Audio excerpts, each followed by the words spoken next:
In my opinion, ongoing classes are the best type of class to teach right now on Outschool.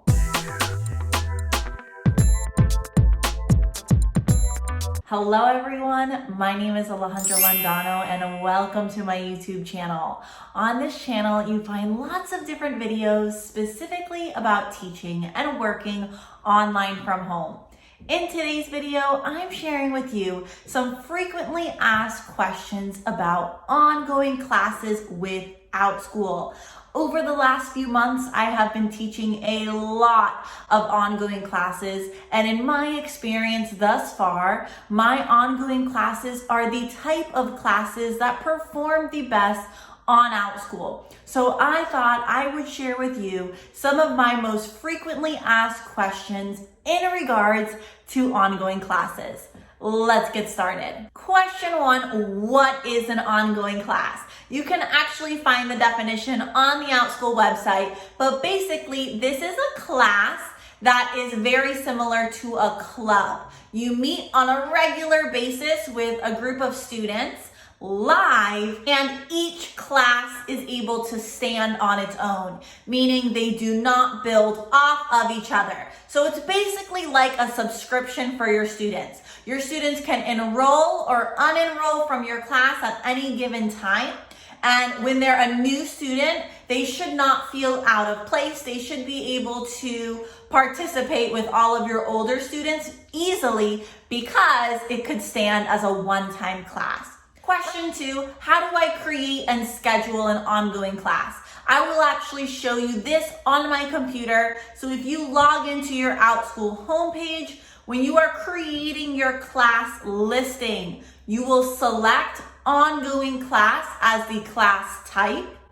And then when you're ready to actually schedule that class, you will have to add meeting dates. Question three, how much should I charge per Outschool ongoing class? Now that is a personal preference. Remember, if you look on the Outschool page, they recommend about $10 to $15 per hour taught. In my experience so far for my ongoing classes, I charge $10 per 30 minutes. But again, that is my personal preference. You are able to decide how much you want to charge depending on how long your class is and if you're going to meet 1 day a week, 2 days a week, every day of the week. That will factor how much the class will cost. Keep in mind, if your class meets more than once a week, your pay or your charge should be for however many times you're going to meet for the week.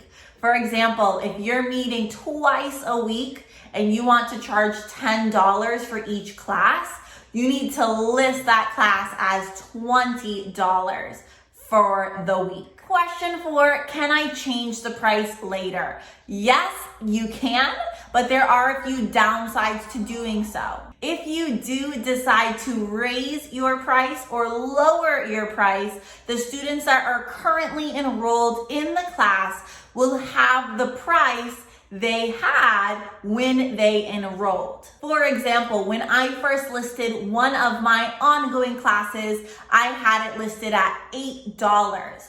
A month or two later, I personally decided to raise the price because I was putting a lot more time into the class than expected. So I raised the price to $10, but some of my students that had been there since the beginning still keep that $8 price. Question five, can you end an ongoing class? Yes, of course. So your schedule is totally flexible. Whenever you want to end the class, you can end the class. You do not have to teach the class for a never-ending date. You can stop teaching whenever you like. My recommendation is that you just reach out to the parents and let them know when you plan on ending the class. But it's good to keep in mind, you decide when your class starts and when it ends. Also, if you have not noticed already, I am not in my normal setting. My classroom is being renovated right now, and I am sitting by a window trying to be bright, and the window is not being my friend right now, or the sun. I should say. So I apologize in advance. The next question is, can you skip a week for an ongoing class? Yes, I have actually done this personally. What you do is you just don't schedule a live meeting that week. If you don't schedule a live meeting, your parents and students will not be charged for that week. And I know when I have done this in the past, I generally write a short message to my parents so they know that next week there will be no live classes. My next question is, how do you plan an ongoing class?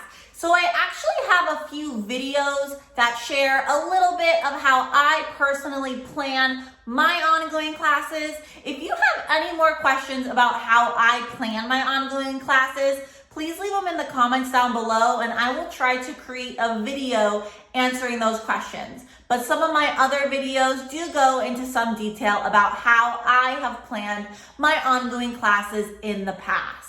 Basically though, there's two different ways you can decide to plan your content. You can either have like a never-ending ongoing class or club, meaning that every week you are personally creating new one-time classes, or you can have an ongoing class that repeats itself. For example, I have an ABC class where every single week we discuss and learn a new letter.